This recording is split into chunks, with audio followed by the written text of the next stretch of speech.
국정농단 사태의 정점에 있는 박근혜 전 대통령에 대한 법원의 1심 선고 결과가 나왔습니다. 법원은 징역 24년과 벌금 180억 원을 선고했습니다. 벌금 140억 원을 선고했습니다. 관련 내용들 전문가들과 좀 이 얘기를 나눠보도록 하겠습니다. 자, 손수호 변호사 그리고 이웅혁 건국대 경찰학과 교수, 김창룡 인제대 교수 세 분 나오셨습니다. 어서 오십시오. 예. 자, 방금 들으셨겠죠? 벌금이 180억이죠. 예. 그리고 징역 24년입니다. 이 선고 결과 글쎄요. 검찰의 구형량이 30년이었기 때문에 그거와 비교해야 될 것 같고, 그다음에 공범들하고의 그런 형량들 여러 가지를 뭐 고려해서 했겠습니다만은 전체로 어떻게 봐야 됩니까? 네, 일반적으로 예상하는 범위의 선고가 아닌가 생각이 되고요. 예. 다만 검찰은 징역 30년을 구형했습니다. 그에 비하면은 오늘 선고된 형량은 검찰의 구형보다는 이제 그 아래에 검찰 구형을 하회하는 그런 그 형이라고 볼 수 있겠고요. 예. 그리고 또 벌금도 함께 이제 병과되었는데요. 이제 특가법에 따르면 뇌물죄를 가중 처벌하게 되었는데요. 이 경우에 벌금도 함께 수뢰액의 2배 이상 5배 이하의 벌금을 병과하도록 되어 있습니다. 예. 그에 따라서 벌금 180억 원도 함께 선고되었고요. 또 벌금형을 선고할 때는 노역장 유치도 이제 함께 할 수 있는데요. 예. 벌금을 납부하지 않았을 때 최장 3년 이제 노역장에 유치할 수 있다라고 예. 하는 그 부분까지도 함께 선고되었습니다. 그래요. 자, 2시 10분에 이제 오늘 재판이 시작이 됐습니다. 그리고 유무죄 판단 설명이 한 1시간 35분간 진행이 됐고요. 양형 이유에 대한 설명이 좀 있었습니다. 그리고 마지막에 주문이 있었는데 그 주문 결과가 바로 1심 선고 결과입니다. 징역 24년에 벌금 180억 원이 선고됐습니다. 그래서 여러 가지를 얘기를 하나씩 좀 나눠봐야 될 것 같은데 먼저 이 교수님께 여쭤볼게요. 자, 오늘은 이제 일단 박근혜 전 대통령이 불출석한 가운데 재판이 진행이 됐습니다. 법원도 그 부분 인정할 수밖에 없다. 그래서 걸석 재판을 하겠다 이렇게 결정을 하지 않았습니까? 네. 이 부분이 자 어떻게 좀 봐야 되는지 박근혜 전 대통령으로서는 굉장히 불리한 것 아니냐 이런 계속 지적이 나왔지 않았습니까? 네. 예. 근데 기본적으로 이제 그 재판 자체를 10월 달 이후부터 이제 보이콧을 이제 했습니다. 이제 그 같은 입장에서 출석을 하는 건 명분이 분명히 없다라고 판단한 것 같고요. 그리고 지금 그 형량과 이제 관련돼서 만약에 그 출석을 해서 형량을 조금 뭐 다둔다고 하기에는 이미 그 때가 늦은 것이 아니냐, 예. 뭐 이런 그 판단인 것 같고요. 그러다 보니까 이 걸석 재판에 혹시 조금이라도 흠결과 하자가 있는 것에 재판장이 처음에 의식을 한 것 같습니다. 그래서 불출석하게 된 결석 재판을 하게 된 그 사유에 대해서 예. 구치소에서 부득이하게 인치할 수 없었다. 이와 같은 결과 보고서도 함께 확보해서 지금 TV 방송에서 공표를 한 것 같고요. 예, 예. 또 이 그 결석 재판에 관해서 혹시 변호인 측이나 기타 다른 사람 쪽에서 불만과 이의가 있느냐라고 또 확인한 것 같습니다. 그럼 결국은 이제 형사소송법에 의하면 부득이한 경우에는 결석 재판을 행할 수 있도록 하기 때문에 절차적 흠이라든가 하자는 없는 것으로 이제 봐야 될 것 같고요. 예, 예. 다만 이제 이것이 나중에 그 정치적 의미와 그 관련돼서 과연 지금 1심이 끝나고 났는데 여전히 계속 그 이른바 불출석하는 즉 그 얘기는 뭐냐면 항소심도 사실 항소를 하지 않는 이것을 할 것이냐 안 할 것이냐 이 부분에 사실은 연결선상에서 봐야 되지 않을까 생각됩니다. 그래요. 그 부분을 제가 좀 다시 한번 여쭤보도록 하고요. 자, 김 교수님 말씀드린 것처럼 일단 박근혜 전 대통령이 오늘 불출석 상황에서 재판을 진행했습니다. 근데 오늘 사상 처음으로 하거심에서 이제 생중계되지 않았습니까? 네. 시청자분들, 우리 국민들이 다 지켜봤습니다. 네. 그래서 이 부분이 그 국민들이 보기에 징역 24년이 나오지 않았습니까? 예. 글쎄요. 지난번에 또 결심 공판하고 좀 다른 의미잖아요. 1심 선고는 네. 이게 생중계됐다. 전직 대통령의 징역 24년. 이건 어떻게 봐야 될까요? 그러니까 이 최초로 사실은 생중계가 됐는데요. 이 생중계가 되는 것을 두고 일부에서는 굉장히 대통령 모욕죽이다. 이렇게까지 할 필요가 있느냐 이런 불만이 있는데 저는 이 재판부가 불가피하게 이렇게 이 생중계를 결정한 이유가 민주주의를 받쳐주는 두 개의 기둥이라면 이 개인의 법익 그러니까 사생활이라든가 명예를 보호해주는 그런 법익도 있는가 하면 또 한편에서는 언론의 자유를 통해서 공익적인 것은 공개해서 취재하도록 그러니까 이런 이 공개도 해야 되고 또 보호도 해야 되는 이 두 개의 가치가 충돌을 했을 때는 예. 공익적 가치가 더 큰 쪽에 생중계를 하도록 하거든요. 그래서 저는 이렇게 생중계를 했고 대통령의 이런 불행한 재판이 국민들에게도 불행한 일이고 국가에도 불행한 일인데 굳이 이렇게 생중계까지 하게 된 것은 바로 공개함으로써 예. 중계함으로써 예. 공익적 가치가 더 크다는 그런 판단을 내렸는데 다만 그럼에도 불구하고 많은 일부 국민들은 여기에 대해서 불편을 느끼는 것은 사법부가 그동안 신뢰를 받아오지 못했기 때문에 이런 생중계에 대해서도 좀 불만을 갖고 있지 않는가 그런 예. 생각을 해봅니다. 그래요. 거의 1시간 50분 가까이 좀 진행이 된 것 같아요. 일단 18개 혐의가 있었는데요. 그중에 16개가 유죄로 된 것 같습니다. 오늘 오전에 있었던 조은동 경제수석 그 혐의까지 추가된 것 같아요. 그렇죠? 네, 예. 그렇습니다. 굉장히 혐의 사실이 많았습니다. 검사가 기소를 하면서 굉장히 공소 사실도 굉장히 다양했고요. 또 범죄도 많았는데 오늘 굉장히 구체적으로 굉장히 긴 시간을 들여서 판결의 요지를 낭독했습니다. 그 내용은 사실 전체 판결문 중에 일부에 해당하는 것이고요. 또 중간중간에 이제 요지를 낭독하면서 주요한 내용, 더 구체적인 내용은 판결문에 있다라는 예. 언급을 중간에 덧붙이기도 했습니다. 예. 특히 오늘 굉장히 긴 시간이었습니다만 몇 가지 좀 주요한 그 항목들이 그런 부분들이 있었던 것 같습니다. 예, 어떤 게 있을까요? 우선 롯데와 삼성인데요.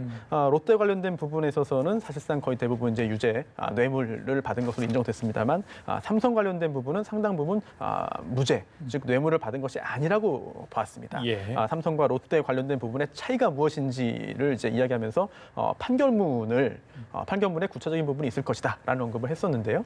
전체 판결문이 공개된다면 그 부분을 확인해야 될 것 같고요. 예. 그리고 또 다시 삼성 부분인데요.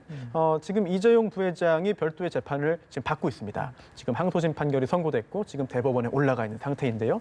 좀 늦게 진행됐죠. 지금 뇌물을 주었다고 기소된 이재용 부회장은 2심까지 끝난 상태고 또 뇌물을 받았다고 기소된 박근혜 전 대통령은 이제 1심이 끝났습니다. 예. 그래서 지금 현재 재판이 총 3개가 선고된 판결 3개가 선고된 건데요. 좀 다른 부분들이 많이 있습니다. 즉 그중에 가장 중요한 것이 첫 번째 증거 능력입니다. 즉 안종범 수첩의 증거 능력인데요. 예. 이 부분은 이재용 부회장 1심에서는 인정됐습니다. 그렇죠. 하지만 이재용 부회장 항소심 2심에서는 인정되지 않았거든요. 하지만 이번에 오늘 선고된 박근혜 전 대통령 1심 재판에서는 다시 한번 인정됐습니다. 증거로 인정이 됐죠. 네, 예. 뭐 비록 간접 증거입니다만 증거 능력은 인정된 거거든요. 그렇다면 하급심에서의 이런 그 일치하지 않는 그런 법적인 판단이 결국 대법원에서는 통일되고 정리될 수밖에 없습니다. 예. 대법원이 어떤 판단을 할지 예. 굉장히 궁금한 상황이고요. 그래요. 또 다시 한번 삼성 이야기인데요.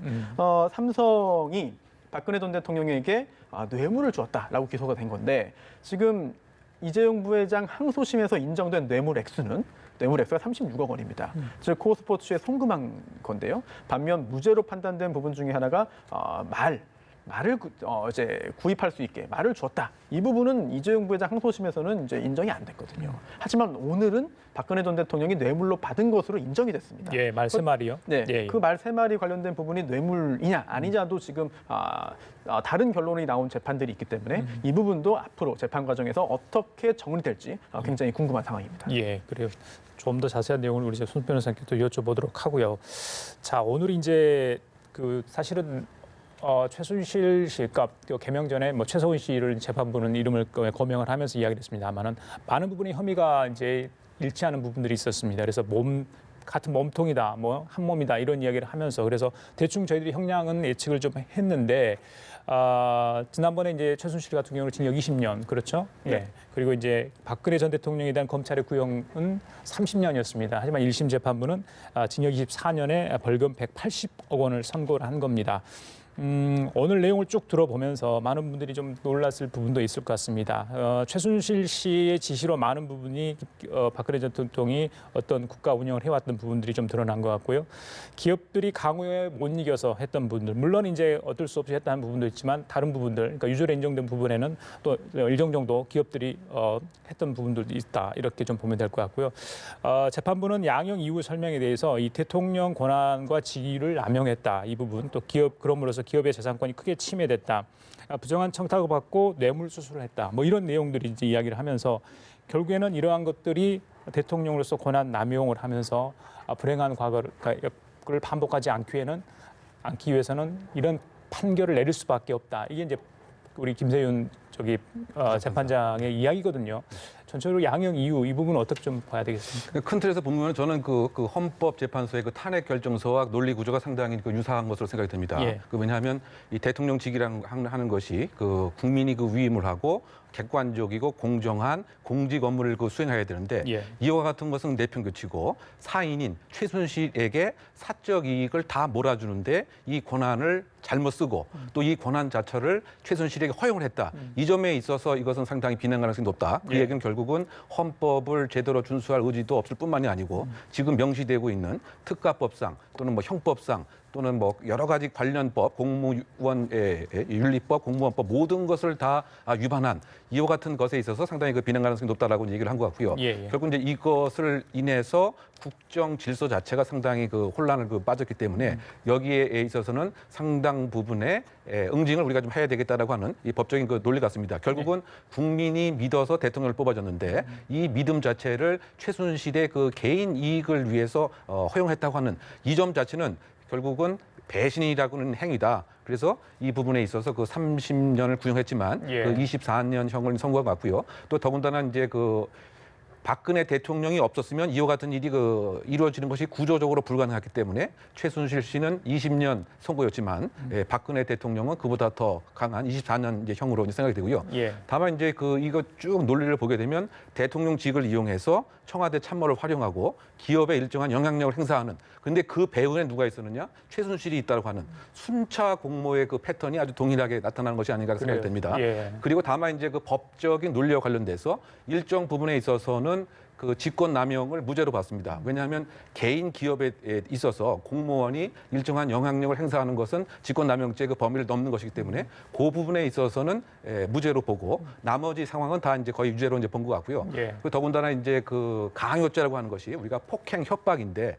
아주 그 무슨 눈에 보이는 이런 유형력 무형력이 아니더라고 하더라도 예. 기업 같은 입장에서는 일정한 불안감이 있다라고 하는 이와 같은 느낌만 있어도 해악을 고지하는 것에 해당되는 협박에 해당이 되기 때문에 예. 강요죄가 된다. 그래서 강요죄는 사실상 거의 대부분이 이제 그 유죄로 인정된 이와 같은 공통된 패턴이 있는 선고가 아닌가 생각됩니다. 예, 재판부가 방금 전에 이제 1심 선고를 마쳤습니다. 마지막 주문 내용 다시 한번 좀 들어보도록 하겠습니다. 그래서 판결을 선고합니다. 박근혜 피고인을 징역 24년 및 벌금 180억 원에 처한다. 피고인이 벌금을 납입하지 아니하는 경우 3년간 피고인을 노역장에 유치한다. 이 사건 공소 사실 중 별지 범죄연람표 4 순번 2 내지 34기재 각 공무상 비밀 누설의 점은 강무죄. 이 판결 중 무죄 부분의 요지를 공시한다. 오늘 선고한 판결에 불복이 있으면 오늘로부터 일주일 이내에 항소를 제기할 수 있습니다. 항소장은 이 법원 서울중앙지방법원에 제출을 해야 되고 항소를 하게 되면 서울고등법원에서 재판을 받게 됩니다. 이상으로 박근혜 피고인에 대한 판결 선고를 모두 마치도록 하겠습니다. 자, 김 교수님, 그 최순실 씨하고는 40년 지기로 잘 알려져 있잖아요. 최근에 이제 검찰의 세월 7시간 수사 결과 발표 때도 많은 분들이 좀 놀랐잖아요. 네. 최순실 씨의 지시를 받고 어떤 회의를 하고 그 관련 지시를 하고. 근데 오늘 보면 많은 분들이 최순실 씨가 사실은 또 정점에 있었다 이런 관련 범죄에 하지만 박근혜 전 대통령이 또 거기를 뿌리치지 못했던 부분들 그래서 이 부분은 어떤 개인적인 둘 사이의 인연을 차치하고더라도 자, 국정 최고 지도자가 과연 어떤 그런 부분에 공과사를 구별하지 못할 정도의 판단력이 흐렸다 또 거기에는 많은 뭐 안종범 전 수석을 비롯해서 참모들이 일조를 했다 이 부분을 좀 어떻게 봐야 되겠습니까? 그러니까 사실 이 재판이 오기 전까지 중간에 이미 세계일보 보도로 청와대 십상시 보도 이미 나왔을 때 참모들이 이제는 비선을 공개하자는 그런 제의를 했는데도 불구하고 받아들이지 않았습니다. 그래서 오늘 양형 이유를 보면 그게 국민이 부여한 대통령의 지위와 권한을 남용해서 사인에 불과한 최서인과 권력을 양분했다는 것이죠. 그리고 또 하나는 재판에 속았다 이런 변명으로 일관하고 있고 반성도 없다 이런 내용들이 들어가서 예, 맞습니다. 이런 중형까지 예. 끌고 왔다는 점에서 이 그 세월호 같은 국가 재난 사태에 참모와 비서진 그러니까 안전을 책임진 사람들과 논의하지 않고 최순실과 논의했다는 이 자체가 이미 국민들로 봐서는 대통령이 어떻게 저런 사람과 논의를 할 수 있는가. 그래서 최순실이 대통령이었다. 이런 것이 양형유예에 나와 있는 것이죠. 예, 자, 우리 김 교수님 말씀 잠깐 해주셨는데 손 변호사님 그 양형 관련해서 이제 모두 혐의 부인하고 반성하는 모습 안 보이고 네. 변명으로 일관하고 책임을 전가하고 있고 그다음에 재판에 불출석하고 뭐 특정해서 언급은 하지 않았지만 자 이런 일련의 태도들이 양형에 충분히 반영이 된 거 이렇게 보면 되겠습니까? 정상 참작 사유도 있었지만은 네. 이건 뭐 과연 이게 유리하게 어느 정도 작용했는지 그 부분도 사실 궁금한데 어떻게 보세요? 네, 형사재판에서 판결을 선고할 때는요. 예. 일단 유죄인지 무죄인지부터 가려야 합니다. 즉 전체적으로 보는 것이 아니라 공소 사실 하나마다 따지게 되는 것이고요. 예. 그다음에 유죄로 인정된 부분을 고려해서 구체적인 형량을 결정하는 그 양형을 하게 되는데요. 양형을 함에 있어서는 굉장히 다양한 요소가 작용됩니다. 그래서 뭐 연령 그리고 또 전과 유무 그리고 또 피해자가 누구인지 또 실제로 취한 이득이 어느 정도인지 예. 진지하게 반성하고 있는지 예. 등등을 종합적으로 보게 됩니다. 예. 그런데 하나씩 좀 이야기를 좀 해주시죠. 네. 일단 유리한 부분이라고 지금 세 가지를 언급했는데요. 첫 번째는 전과가 없다는 부분입니다. 또 두 번째는 롯데그룹으로부터 이제 받았던 70억, 70억 예. 뇌물은 이미 반환했다. 돌려줬다라는 부분이고요. 그리고 또 마지막으로 또 삼성이 등장하는데요. 전체적으로 이번 재판부에서 인정한 게 72억 원입니다. 그런데 이 72억 원을 박근혜 전 대통령이 실질적으로 최종적으로 그 이익을 취한 것이 아니라 박근혜 전 대통령이 아닌 최순실 씨와 최순실 씨의 이제 가족이 이제 최종적으로 이익을 취했다. 이 부분은 박근혜 전 대통령에게는 유리한 부분이라고 재판부가 인정을 했고요. 예. 왜 그러냐면 이 뇌물죄라는 게요. 실제로 뇌물을 금품을 받은 경우에도 당연히 성립하지만 요구만 한 경우에도 성립합니다. 예. 차이는 없습니다. 예. 다만 양형에 있어서 차이가 있는 것이고요. 또 뇌물을 공유했을 경우에도요. 실제로 뇌물을 건넨 경우뿐만 아니라 뇌물을 약속한 경우에도 함께 뇌물 그 이익에게 그리고 뇌물 공유에게 포함이 됩니다. 예. 하지만 그 부분에 실질적으로 돈이 건네졌는지 또 실제로 돈을 받았는지 여부가 양형에서 참작이 되는 것이고요. 예. 그래서 삼성그룹의 72억 원 그리고 롯데그룹의 70억도 뇌물을 받은 것은 맞지만 실질적으로 그 이익을 취한 것은 아니다. 따라서 이 부분은 박근혜 전 대통령에게 유리한 부분으로 참고가 됐고요. 기타 이제 불리한 부분들은 굉장히 많습니다. 조금 전에 교수님들께서 지적해 주신 부분 등이 전부 다 이제 불리한 부분으로 이제 다 반영이 되어서 오늘 이번 징역 24년 벌금 180억 원 형이 선고됐습니다. 그래요. 손 변호사님, 24년형이 나왔는데 지금 각 혐의에 대한 18가지 혐의에 대해서 어떤 법원이니까 그 최고 형량은 다 정해져 있잖아요. 그렇죠? 네. 예. 거기에 대해서 뭐 각각은 그건 알 수 없는데 일단 다 합쳐서 일단 24년형입니다. 그렇죠? 네. 예. 네, 일단 여러 가지 혐의로 이제 기소되어서 재판받을 그중에 경우에는요. 뇌물죄가 가장 크게 다뤄졌다 보면 됩니까? 그렇습니다. 이렇게 재판을 받을 경우에는요. 예. 이제 경합범인데요. 예.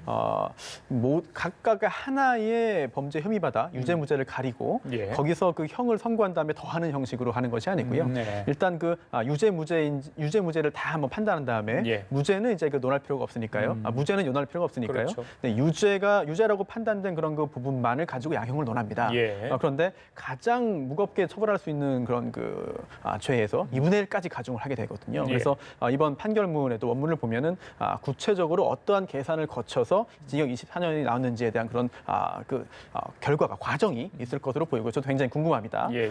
그리고 또 직접 재판장이 특별히 언급한 부분이 있었습니다. 바로 뇌물죄 관련해서 굉장히 좀 무거운 법정형이 정해져 있다라는 부분을 마지막 부분에 예, 덧붙였는데요. 예. 실제로 특가법이 적용되기 때문에 5천만 원 이상의 뇌물을 수수하거나 아니면은 이제 요구했을 경우에도 7년 이상의 징역이다. 그리고 또 이번 사건처럼 1억 원 이상일 경우에는 예. 무기징역 또는 10년 이상의 징역에 처할 수 있는 굉장히 큰 범죄이다. 예. 그런데 이 사건에서 인정된 게 200억 원 이상이기 때문에 230억 원이 뇌물로 인정이 됐습니다. 그렇습니다. 당연히 엄벌에 처할 수밖에 없다라는 그런 이야기를 했고요.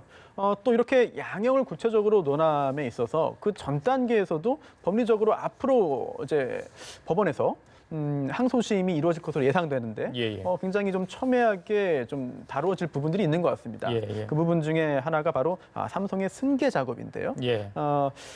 지난번 있었던 이재용 부회장 항소심에서도 이 부분이 인정이 안 됐습니다. 예. 오늘 역시 삼성의 승계 작업은 개별적 포괄적으로 보더라도 역시 모두 그리고 또 명시적으로 묵시적으로도 이제 부정한 청탁이 없었다라고 본 건데요. 즉 현안이 아니었다고 본 겁니다.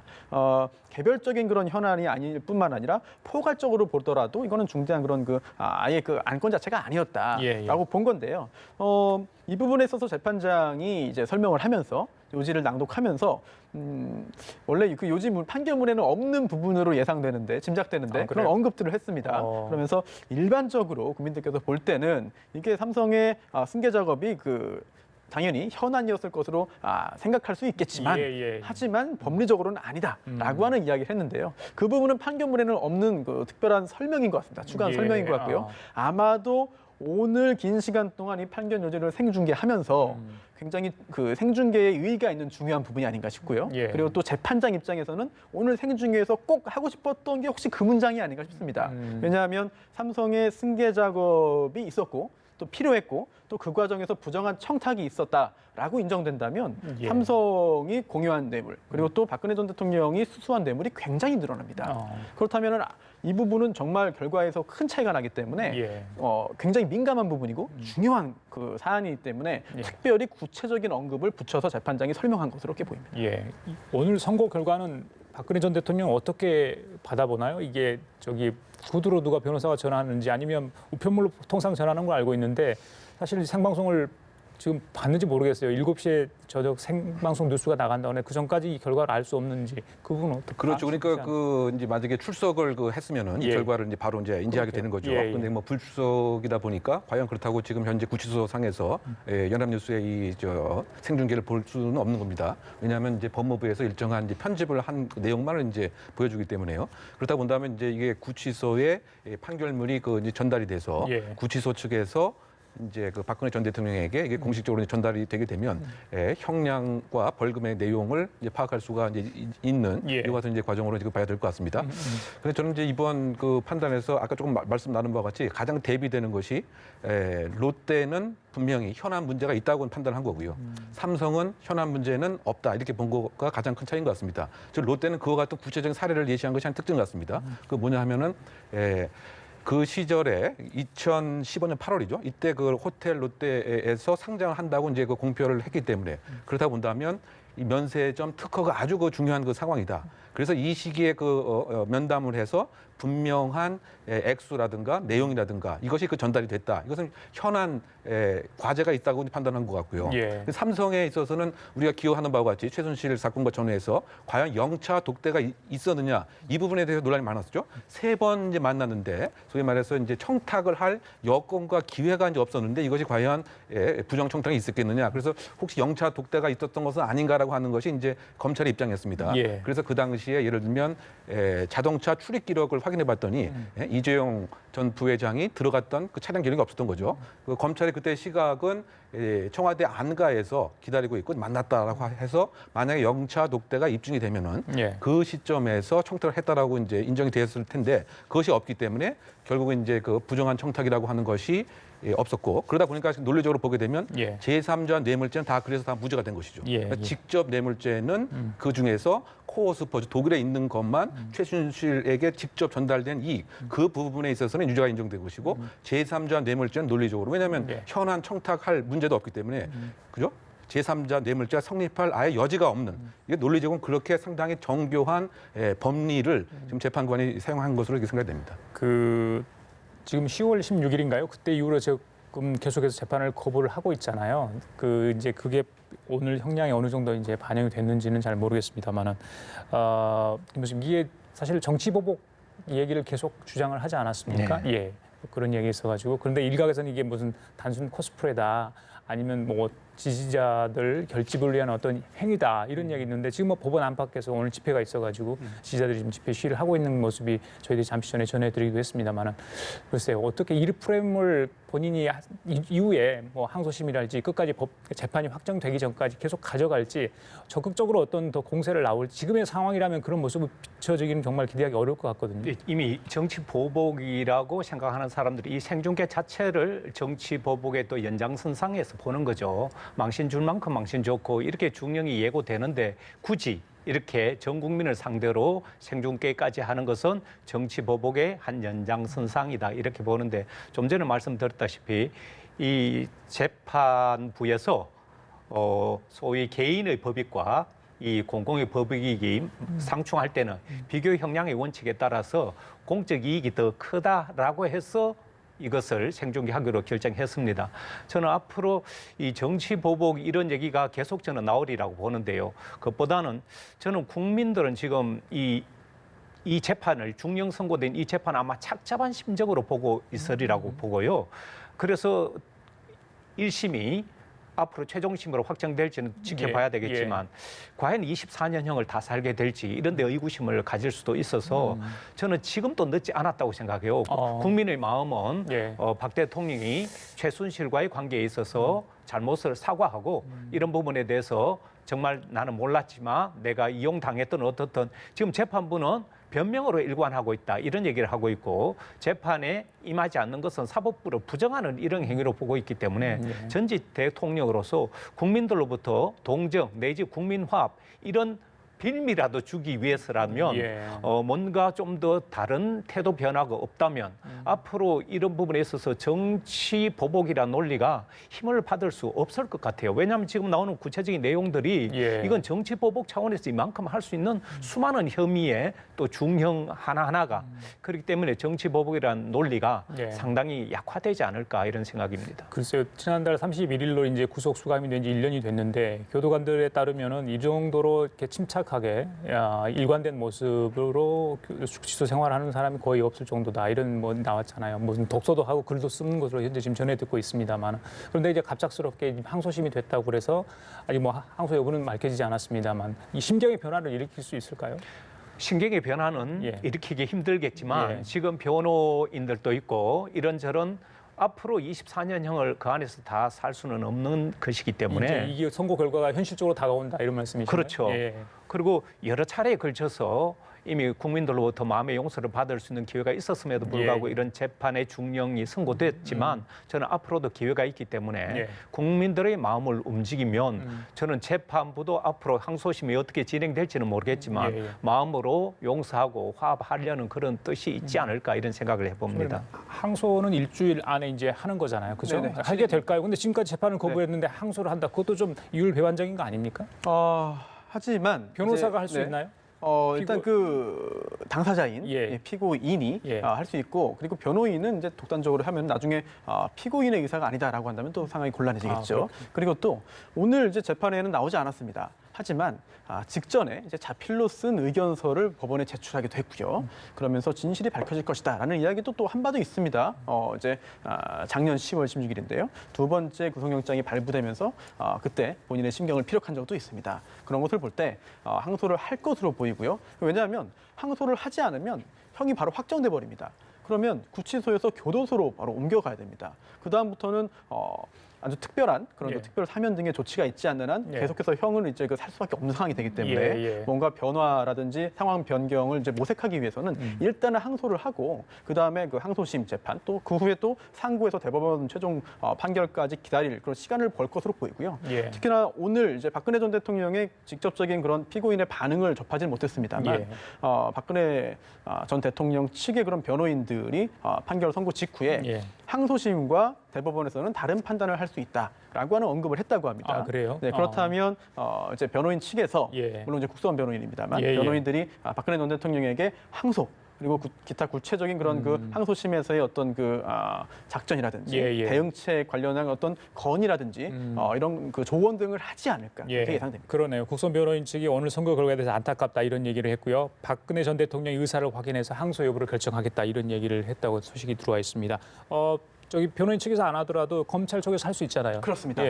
조금 전에 말씀드린 대로 검찰이 그 구형한 것보다 형량은 낮죠. 그리고 또 검찰이 이제 유죄라고 판단한 부분 중에 생각한 부분 중에서도 상당 부분이 인정이 안 됐습니다. 특히 이 직권남용과 강요 부분에 있어서도요. 사실 오늘 굉장히 그 재판장이 법률 강의 비슷하게 했습니다. 그러면서 직권남용이 인정 안 되면서 강요만 인정되는 경우가 많이 있었는데요. 이건 그 상상적 경합이라고 합니다. 즉 하나의 행위가 언제나 하나의 범죄에 해당되는 것이 아니라 행위는 하나지만 동시에 여러 범죄에 해당할 수 있습니다. 이런 경우를 상상적 경합이라고 하는데요. 또 그런 이야기도 했고 그리고 또 직권남용이라고 할 때 그 직권남용은 뭐 남용했다고 해서 다 성립하는 것이 아니라 원래 직무 관련된 그 직무 관한 범위에 있는 행동인데 형식적으로는 그 직무를 행한 거지만 실질적으로는 사적인 이익을 위해서 했을 경우에 성립하는 거다. 하지만 원래도 권한 범위에 속하지 않는 걸 했을 경우에는 직권남용죄는 성립 안 하는 거고 예. 다만 강요죄만 성립한다라고 그 오해할 수 있는 부분, 특히 좀 선처해 준 것이 아니냐라고 오해를 살 수 있는 부분들도 예. 자세히 설명을 했습니다. 예. 그리고 또 공무상 비밀 누설죄도 일정 부분 무죄 판단이 나왔는데요. 이거는 증거 관련된 부분입니다. 즉 위법하게 수집된 증거가 일부 있었고 그렇다면은 증거가 없어서 무죄 판단을 할 수밖에 없는 문건도 있다. 예. 이런 그 판단도 덧붙였고요. 또 무엇보다 바로 승계 작업인데요. 검찰 입장에서는 이 승계 작업 부분에서 어떤 그 개별적 포괄적 그런 현안이 없었다. 그리고 또 명시적 묵시적 청탁이 없었다. 그렇다면은 제3자 뇌물 관련된 범죄가 성립할 수 없습니다. 예. 부정한 청탁 자체가 없기 때문인데요. 예, 예. 그렇다면은 박근혜 전 대통령 그리고 이재용 앞으로 또 이제 대법원에서 또 심리를 하고 있는 지금 이재용 부회장 관련된 사건에서도 굉장히 큰 결과적인 차이가 날 수 있습니다. 따라서 검찰 입장에서도 양보할 수 없는 부분이거든요. 그런데 두 번 연속 이 삼성의 이 승계 작업을 인정 못 받았기 때문에 검찰과 특검 입장에서도 새롭게 좀 논리를 가다듬고 예. 지금 가능할지 모르겠습니다만 추가적인 증거 수집을 위해서도 최선을 다해서 노력하지 않을까 생각됩니다. 마저 여쭤볼게요. 황소심 말씀을 하셨으니까요. 지금 이제 오늘 18가지 혐의 관련해서 재판 1심 선고가 나왔고요. 아직 2가지 혐의로 더 재판을 지금 받고 있는 상황 아닙니까? 특활비 문제 그리고 여론조사, 총선 개입 그 문제로 이제 재판 중인데 거기에 따라서 또 이게 항소심에서 병합돼서 심리를 하게 되는 건지 아니면 별도로 하게 되는지 그 부분은 어떻게 되는 겁니까? 지금 오늘 재판받은 게 18가지고요. 예. 또 지금 3가지가 남아 있습니다. 3가지. 크게는 예, 2가지고요. 예, 예. 일단 그 국정원 특활비인데요. 이게 그 중에서 남재준, 이병기, 이병호 전 국정원장으로부터 받은 게 35억 원 부분이 예, 하나가 예, 있고요. 예, 맞습니다. 예, 또 하나가 이병호 원장에게 요구해서 이원종 비서실장에게 지급된 1억 5천만 원. 이 부분이 있습니다. 그게 나누어서 보면 2개고요. 예. 또 하나가 4.13 총선 공천에 개입했다는 공직선거법 위반 부분인데요. 이 부분 재판은 이제 초기입니다. 그런데 오늘 재판은 이제 1심 판결 선고됐고요. 뭐 양측 중에 누구 한 측이라도 항소하면 이제 그 2심 재판이 열리는데요. 예, 예. 근데 심급이 다릅니다. 즉 한 재판은 1심이고 예. 또 다른 재판은 2심입니다. 그렇죠. 그렇다면 진행 단계가 다르기 때문에 예, 예. 병합하는 것은 어렵고요. 아. 각자 따로따로 이제 그 재판이 진행될 텐데 예. 그런데 피고인 입장에서 볼 때는요. 예. 재판이 병합되느냐 아니면 따로따로 받느냐 굉장히 큰 차이가 있습니다. 뭐 재판을 2번 나가는 번거로움 이런 수준이 아니고요. 나중에 실질적으로 유죄를 전제로 해서 예. 실제 옥살이를 해야 되는 기간이 큰 차이가 날 수 있습니다. 어떻게 나죠? 그러니까 제가 궁금한 그겁니다. 1심에 또 그 말한 3가지 혐의에 대해서 1심 결과가 또 나올 거 아닙니까? 네네. 예, 그렇게 그렇죠. 되면 이제 어떻게 네. 지금 24년형하고 어떻게 달라지는지 그 부분을 그럴 여쭙고 가능성이 싶었어요. 있어요. 왜냐하면은 한 번에 다 묶어서 병합해서 재판을 받으면 가장 중한 죄의 2분의 1까지만 가중되기 때문에 오히려 피고인 입장에서는 모든 죄를 한꺼번에 재판받는 게 유리합니다. 유죄를 전제로 해서. 하지만 이렇게 나누어서 재판받을 경우에는 재판에 여러 번 나가야 되는 번거로움뿐만 아니라 예, 예. 구체적으로 선고되는 형량도 나중에 합산하면 더 길 수 있습니다. 따라서 현행 그 형법에는 이런 규정이 있어요. 한꺼번에 다 병합해서 판단할 수 있는 사건을 따로따로 분리해서 나누어서 할 경우에는 한 번에 재판했을 때 선고될 형량을 고려해라라고 하는 그런 그 조항은 있습니다. 아, 그래요? 네, 따라서 이제 재판이 진행될 이제 국정원 특활비 또 공직선거법 위반 그 재판 후속 재판에 있어서도 오늘 선고된 1심 재판의 그 형량을 고려해서 예. 판단할 것으로 보입니다. 그래요. 잠깐 손 변호사께서 사면 이야기를 잠깐 짧게 언급을 했어요. 뭐 1심 선고 나왔기 때문에 뭐 성급하다 할 수 있는데 뭐 지금 상황에서 나갈 수 있는 방법은 뭐 보석 내지 사면 정도 아니겠습니까? 특별히 뭐 완전 20에서 뒤집어지지 않는 이상요. 글쎄요, 뭐 어떻게 보십니까? 그 부분은 뭐 보석 신청이나 나중 이후에 이제 이 정권이 아니면 그 이후에 뭐 총선 무렵이랄지 다른 대선 무렵에 혹시 기회가 된다면 사면이 가능할까요? 어떻게 보세요? 그러니까 지금 이제 1심 선고가 끝난 날 사면을 얘기하는 것이 사실 예. 뭐 적절치 않을 수도 있지만 예, 어쨌든 전직 대통령이다 보니까 맞습니다. 왜냐하면 예. 지금 이제 그 24년이라고 하면 박근혜 대통령이 지금 67세이십니다. 그러면 원칙대로 하면 91세나 사회에 나오게 되는 거의 이건 사실은 어려운 일과 상황이기 때문에 다만 이제 지금 아예 그 항소를 하지 않고 예를 들면 말이죠. 여기서 포기하게 되면 사면의 대상이 되겠죠. 왜냐하면 사면의 대상이 되기 위해서는 형이 확정된 사건에 한해서 국한이 되어 있는데 다만 이제 문제는 사면의 지금 환경이 성숙되어 있느냐 예. 이 부분이 사실은 상당히 딜레마가 아닌가 생각이 됩니다. 예를 들면 우리가 과거의 기억을 반추해 보면 예를 들면 정권이 그 바꾸기 전에 또는 당선인 신분에서 예를 들면 국민 통합이라든가 그렇죠. 화합이라든가 용서라든가 이렇게 커다란 이제 그 대의 명분이 있는 상태에서 사면이 많이 이루어지는 것이 예, 우리가 예. 봐왔습니다. 그런데 지금 민주당에서 새로 낸 그 개헌안에 봐도 사면권을 상당히 그 제한하려고 하는 그렇죠. 대통령에서 그렇게 돼 있고 과연 지금 사면을 할 수 있는 여건이 과연 되어 있느냐? 혹시 사면이 이루어지고 나서 예를 들면 지금 지지 세력이 계속 예를 들면 사회적인 운동을 하고 뭐 이런 것은 현 정권의 상당 부분 더 부담이 될 수 있는 이런 문제이기 때문에 특별 사면을 과연 이제 허용하겠느냐. 예. 그래서 전반적인 이제 그 인프라나 토양 자체는 상당히 좀 불리한 것이 아니겠는가. 예. 뭐 이렇게 그 생각이 되는데요. 예. 근데 그렇다고 지금 뭐 사면을 목적으로 해서 지금 어떤 정치적인 연계 작업과 또 누가 영향력 있는 사람이 사면을 건의를 해야 되는데 예. 과연 지금 박근혜 대통령의 지지도가 상당히 좀 축소돼 있고 이런 와중에서 가능하겠느냐 그래요. 이런 문제가 상당히 있다고 생각이 되고요. 자, 저기 이 교수님께서 아까 말씀 중에 중단이 됐는데 잠깐 이 얘기 좀 이거 좀 구치소에 오늘 유영하 변호사가 1시 30분 정도에 도착을 해서 지금까지 지금 나오고 있지 않다고 합니다. 네. 아마 선고 결과를 직접 전했을 가능성이 높겠죠? 근데 그 이제 시점 자체는 예. 우리가 지금 그 한 4시 넘어서 이제 24년과 180억이 이제 정해졌기 때문에 예, 4시 가까운 시간에. 네, 그렇죠. 예. 정확한 내용은 아니지만 이제 흐름으로 봐서는 상당 부분 그 최순실 재판과 평행 이론식 결론이 나올 것 같다. 예. 뭐 이런 식의 그 이야기를 했을 가능성이 크고요. 아마 우리가 조금 이야기 나눈 바와 같이 이것을 항소를 할 것이냐 말 것이냐 이 여부에 대해서 상당 부분 이제 이야기를 했을 가능성이 좀 크지 않는가 생각됩니다. 아, 그래요? 왜냐하면 예. 가장 그 믿는 그 복심이고 다른 변호인들과는 얘기는 안 하지만 그렇죠. 적어도 그 유형아 변호사하고는 여러 가지 얘기를 하기 때문에 예, 예. 그 판단에 있어서 과연 어떤 것이 득이 될 것인지 예. 또 법리적인 다툼 자체가 앞으로 나가게 되면 정말 다퉈볼 만한 것인지 예. 아니면 지금까지 그 기조대로 정치적 투쟁을 선언하는 것이 더 나을 것인지 뭐 이런 것에 대해서 이야기를 나눌 공산이 좀 크지 않는가 생각이 듭니다. 예. 저희 교수님, 그 박근혜 전 대통령, 글쎄요, 대통령의 영예로서 또 자연인 그리고 정치인, 대통령 또 하지 않았습니까? 그리고 이제 사실은 옥고를 치고 있는 상황인데 인생이 정말 파란만장한 것 같아요. 오늘 1심 선고까지 보면. 예.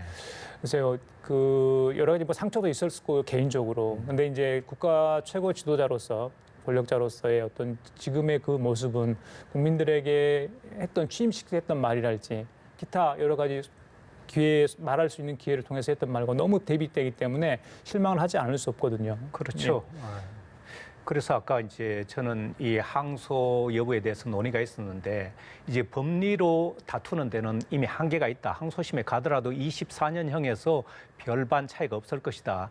아까 이제 최고 국정 지도자 대통령 그 인생 드라마를 이렇게 보면 이분은 궁극적으로 정치인이기 때문에 이 문제를 저는 법리적으로 푸는 데는 한계가 분명히 보여서 정치적으로 풀어야 되는데 좀 전에 사면과 관련해서 토양이 좋지 않다 이런 얘기를 했는데 그런 것도 사실이지만 더 중요한 것은 본인이 사면을 받을 만한 그런 자세를 갖추고 있느냐. 저는 그런 부분에 있어서는 매우 지금의 자세로는 예. 일단은 국민들이 마음적인 용서를 하지 않을 것이고 사법부로 부정하는 이런 태도로 고소하고 정치적 보복이라는 프레임을 고수하면 앞으로도 이 문제가 풀려지기가 굉장히 어렵지 않는가 이렇게 보는 거죠. 그래요. 저희들이 이제 취재 기자 연결 중에 손정혜 변호사가 나와주셨는데요. 예, 어서 오십시오. 예, 쭉 재판 오늘 이제 선고 결과를 들으셨잖아요. 예, 그리고 이제 계속해서 지금 박근혜 전 대통령 재판 과정을 이렇게 이야기를 하시면서 저희들은 이제 대담 시간마다 오셔가지고 좋은 얘기를 해주셨는데.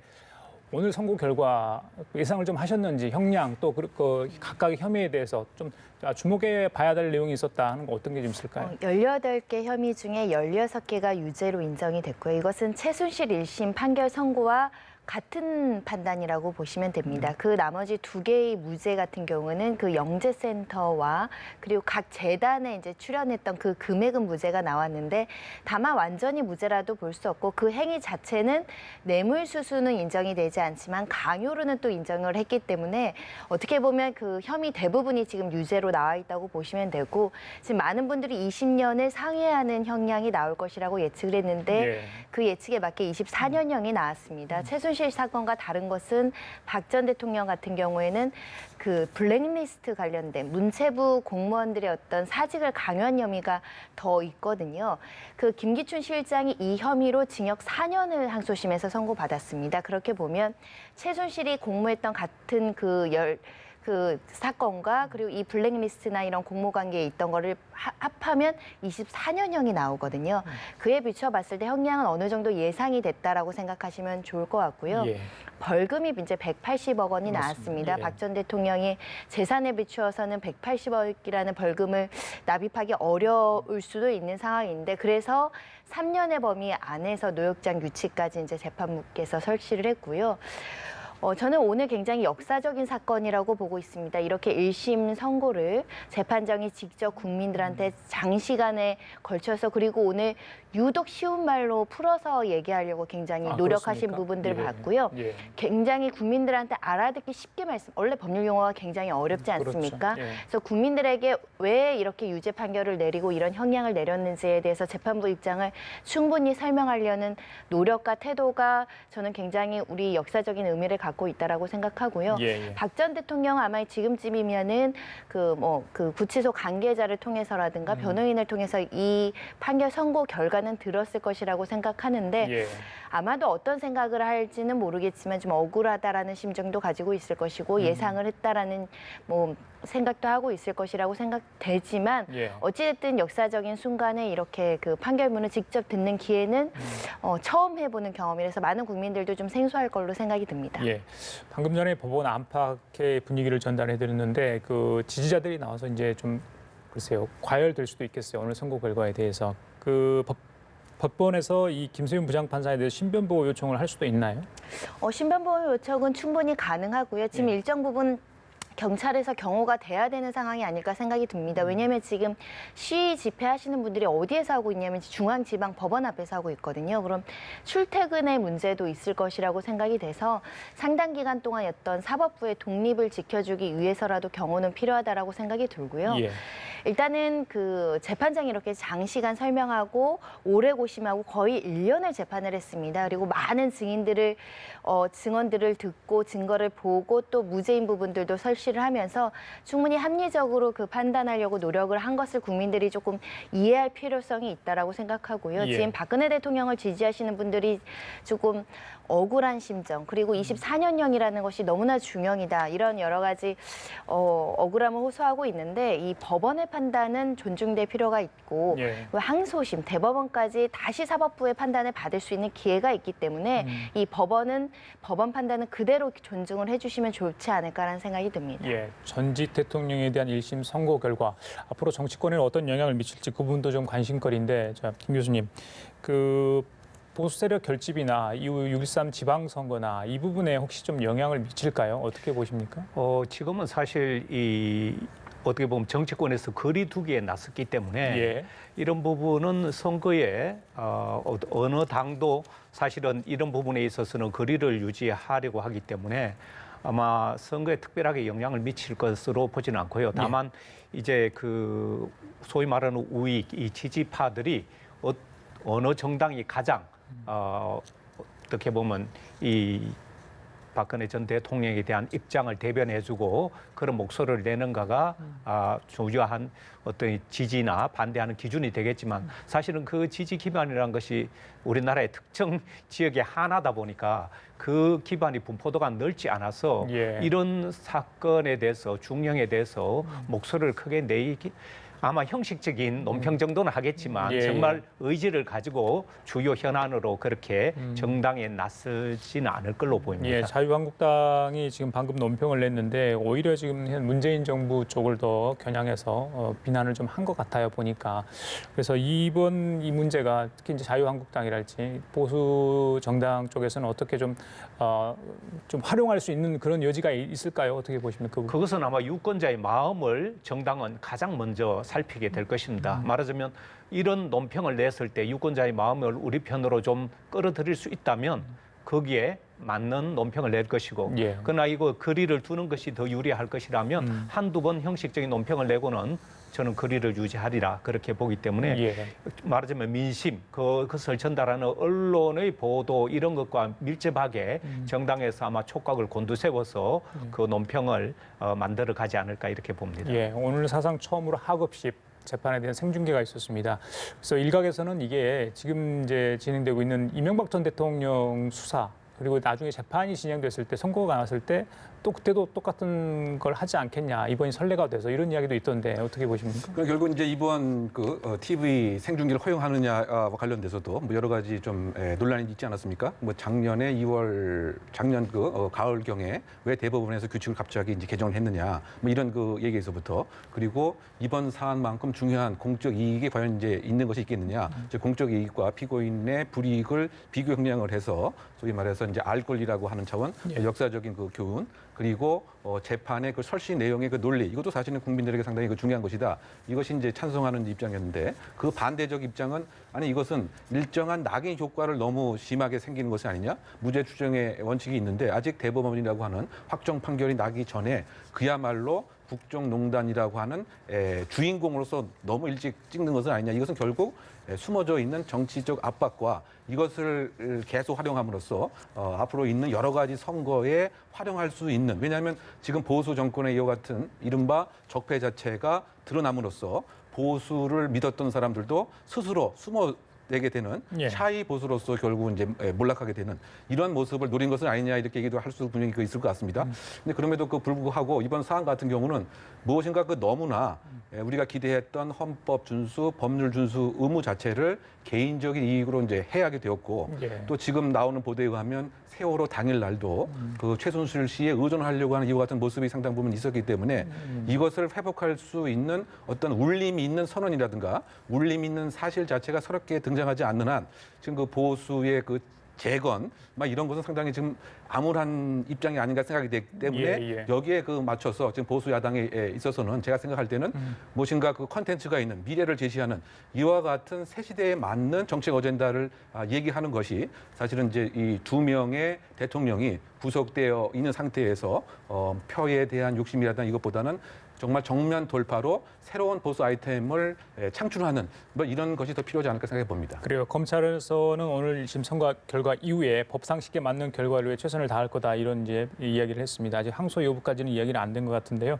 오늘 한동훈 3차장 검사가 직접 나왔습니다. 중요한 재판이기 때문에 끝까지 최선을 다하겠다는 의지로 나온 것 같습니다.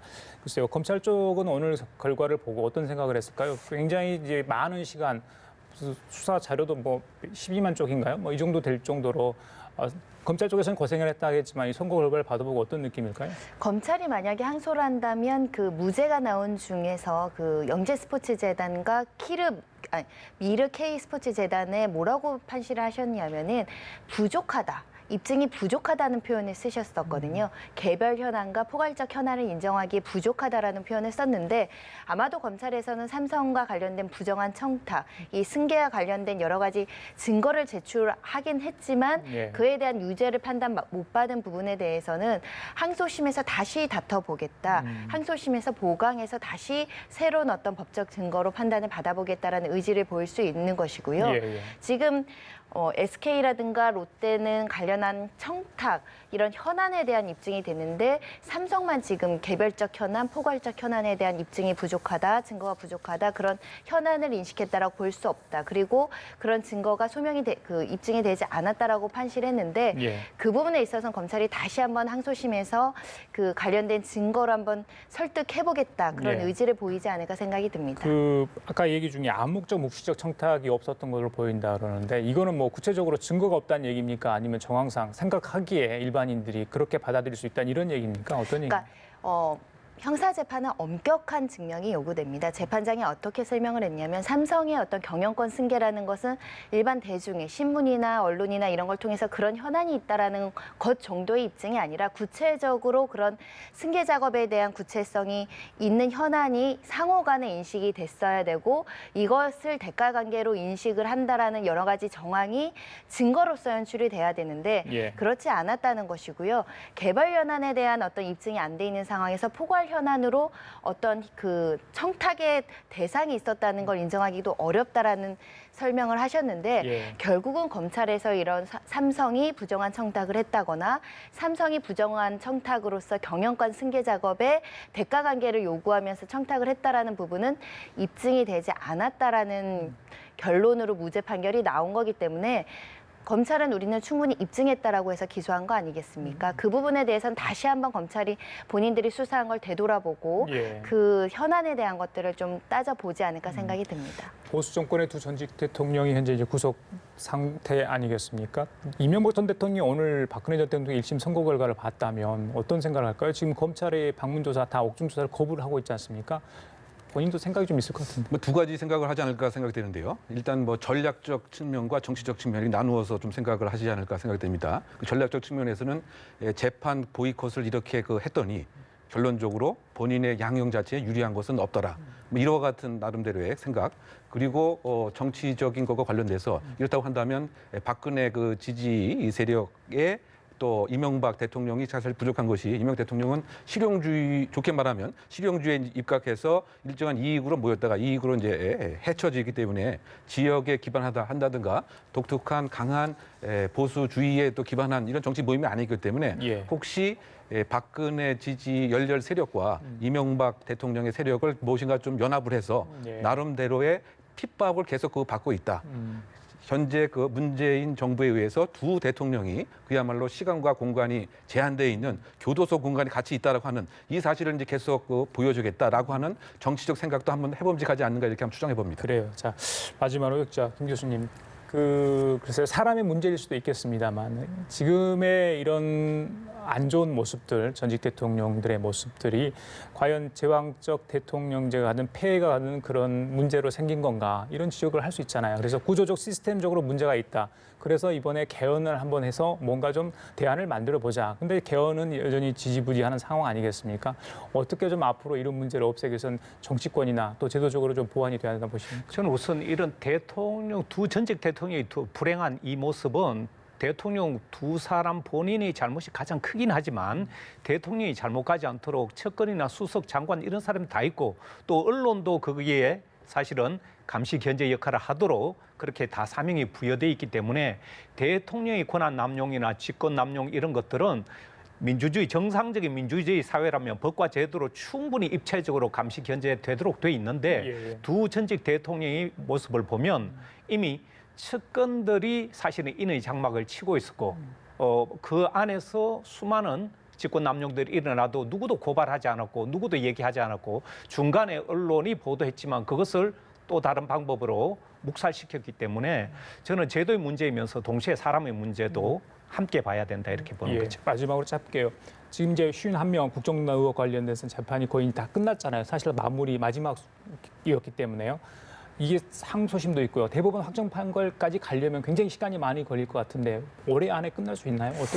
일단은 만약 박근혜 전 대통령이 항소를 한다면 항소심이 진행이 될 거고요. 항소심도 구속 기간이 제한이 있습니다. 6개월인데요. 6개월? 아무래도 네. 1심 때 많은 증인들을 신문을 하고 관련된 증거 조사를 마쳤기 때문에 항소심에서는 1심보다는 좀 짧게 진행이 될 겁니다. 그럼에도 불구하고 박 전 대통령이나 검찰 측에서도 또 입증할 만한 여러 가지 또 그 증거들이 있을 거기 때문에 최소한 수개월 이상은 가야 된다라고 보시면 되고 특히 박 전 대통령이 출석을 안 할 가능성이 있거든요. 그런 점에 보면 한 6개월 정도까지는 계속 그 진행이 될 거라고 예상이 됩니다. 그래요. 알겠습니다. 자, 지금까지 김창룡 인제대 신문방송학과 교수, 이웅옥 건국대 경찰학과 교수, 손정혜 변호사 세 분과 함께 얘기 나눠봤습니다. 말씀 감사합니다.